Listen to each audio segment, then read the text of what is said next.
Bonjour à toute la communauté AVA.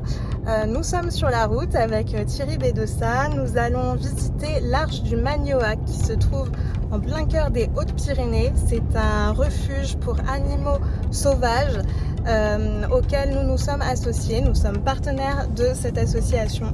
Nous avons lancé il y a quelques mois un appel à la solidarité pour les aider à construire des enclos pour recueillir des animaux sauvages et notamment des fauves issus de cirques, parce que comme vous le savez sans doute, les cirques n'auront bientôt plus le droit de détenir des animaux sauvages. Donc quel avenir pour eux?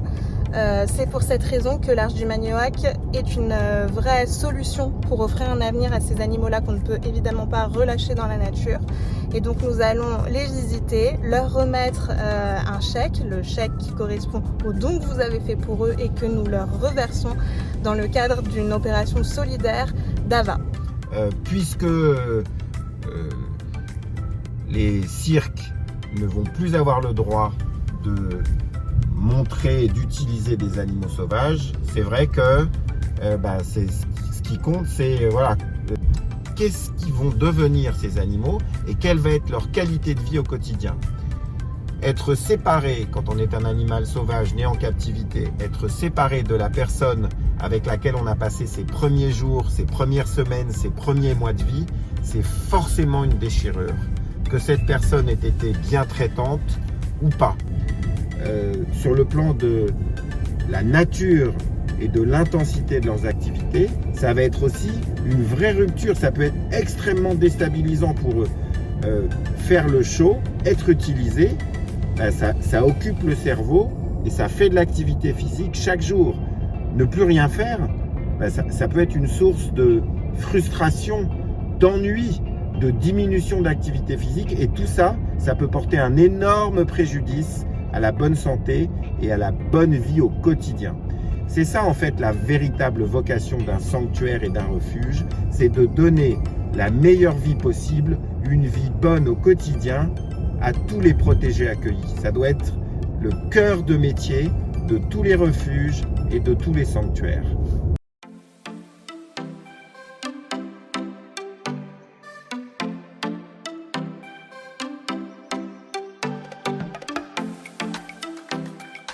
Ça, c'est la meilleure utilisation des espaces confinés, de telle sorte que l'humain ne se mette pas en danger et de telle sorte qu'on donne des apprentissages à l'animal.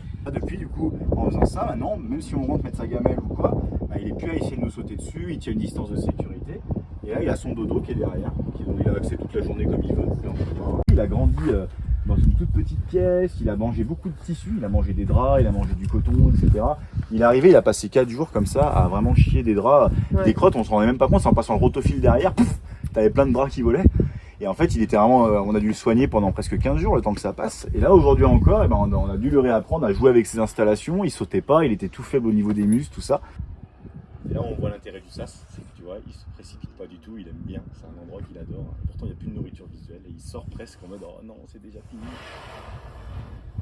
Donc là, ça va être, c'est là qu'on va mettre nos 2 nouveaux cervales pour récupérer l'imprégnation, pour les ouvrir, passer du temps avec eux dans la pièce comme ça, leur apprendre à escalader parce que du coup, on a de la hauteur, on a de la chance. Et une fois qu'ils seront bien habitués, on les remettra dans un enclos. Pour qu'ils puissent après profiter de la vie tout en sachant qu'ils sont bien proches de nous. On ne peut pas mettre un animal qui a été élevé chez des gens en domicile. Si on les met immédiatement en enclos, en fin de compte, on va forcément se retrouver avec un animal qui risque d'être perturbé, effrayé. Les bruits des tracteurs, les bruits de la route, tout ça, ils ne connaissent pas. On dit s'ils viennent de la ville. Et donc du coup, là, on les habitue, ils nous font confiance et après, ils se servent de nous pour se repérer. Sinon, on n'est pas flippé, sinon on va bien, il n'y a pas de raison qu'ils aillent mal, mais il faut d'abord tisser une relation avec eux pour que ça fonctionne. Et donc là, ils ont un petit sas pour la nuit, et la journée, on les reverra pour qu'ils se baladent avec nous dans la maison, et puis voilà, on va récupérer l'imprégnation.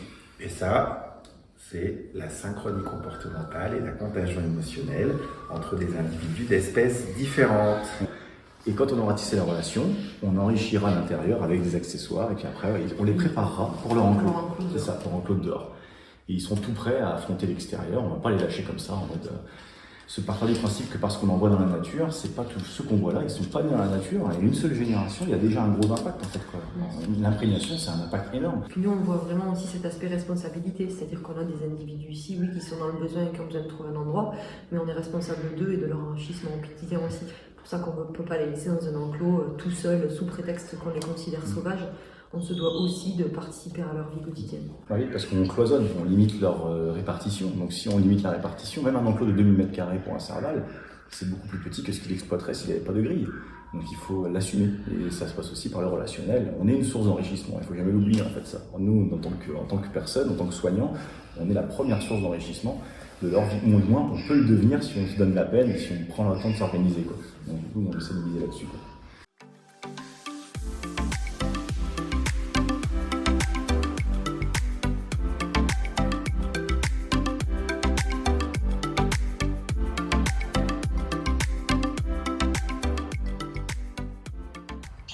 Ici, on va agrandir l'espace pour les perroquets. Donc là, l'objectif, c'est de construire une grosse serre où on va mettre les grands oiseaux. On voudrait qu'elle monte à 4-5 mètres de haut et sur 10 mètres de large. Et puis sur environ une quinzaine de mètres de long. Ça, t'es familier, toi? Ouais, ça, c'est Banner, c'est une perruche grande Alexandre, pareil. C'est l'équipe de vétérinaires de Toulouse qui nous l'a confié. On a 2 gris du Gabon et un couple de haras maracana. Voilà.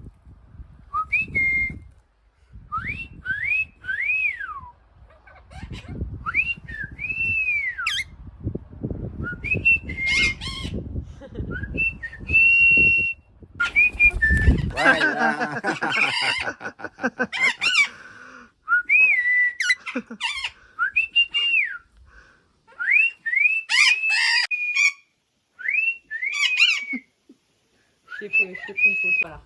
C'est ça qui l'intéresse.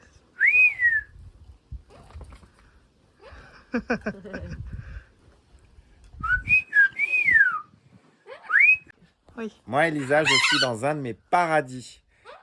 J'adore interagir et vivre, partager l'espace physique des oiseaux. J'adore ça. Et ça me renvoie à chaque fois aux forêts tropicales ou aux forêts équatoriales dans lesquelles je me retrouve et où cette magie des bruits.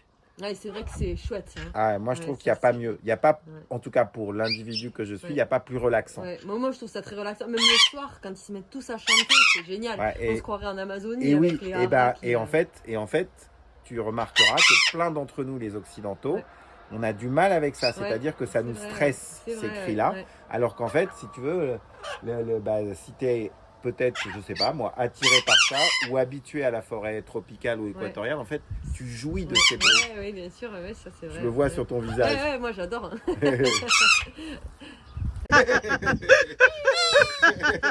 J'adore.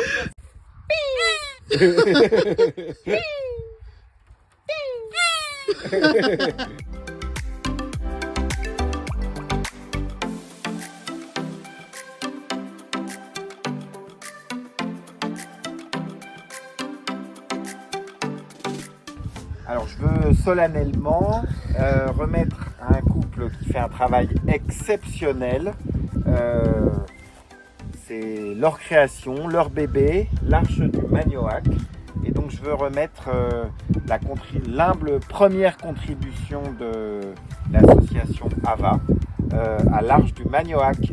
Vous faites un travail exceptionnel. Merci. Et c'est très sincère ce propos. Et voilà, il faut plus de gens comme vous dans toute la France.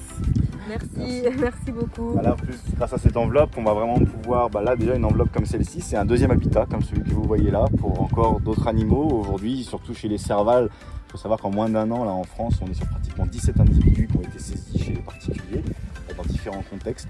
Et donc là, ça nous permettra encore une fois d'offrir une vie et surtout une très bonne réhabilitation au fait de retrouver goût à la vie à au moins 2 autres d'entre eux grâce à une deuxième installation comme celle-ci. Et on est vraiment ravis et on vous remercie beaucoup parce que c'est pour eux et pour nous l'occasion de faire encore mieux notre travail. Nous, on vous félicite, hein, merci vraiment. Hein, merci pour votre franchement, soutien. Félicitations parce que tout ce que vous nous avez montré, c'est génial. Et puis, c'est fait avec ingéniosité.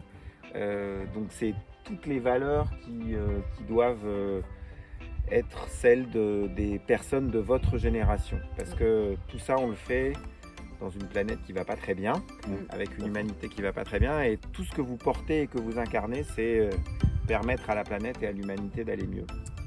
Merci beaucoup. Vraiment, merci pour votre soutien. Mais c'est très sincère ce que je dis là.